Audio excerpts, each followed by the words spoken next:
For Science and Art class today, we are finishing off my Healthy Habits series, and in today's final class, we are reading about washing your hands. Let's go!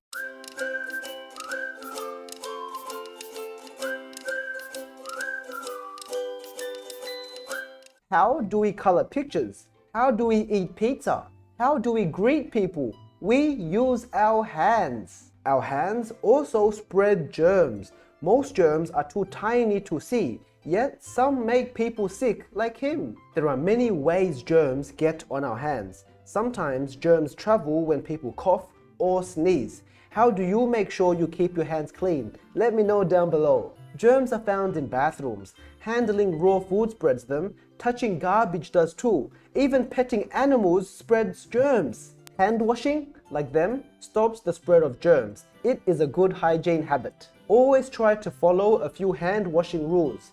First, wet your hands with clean running water. Next, lather up.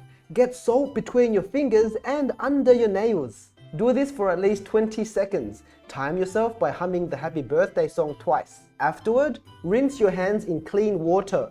Finally, be sure to dry them. Some people use hand sanitizer like this. Soap and water are often better though. They kill more germs. Hand washing keeps us healthy. It also prevents us from passing germs to others. What are some of your favorite healthy habits? Let me know down below. Now let's go through some new words we learned in today's book. The first word is germs, which are the tiny organisms that often cause disease. Hand sanitizer is a special liquid used to clean hands instead of soap and water. Hygiene is keeping yourself clean or other actions that support good health. Lather is to use soap and water to work into a thick foam. Prevents means to stop something from happening. And finally, raw means uncooked or undercooked. Now it's your turn. What do you think about washing your hands? Let me know down below. And also, share with me why you think it's so important.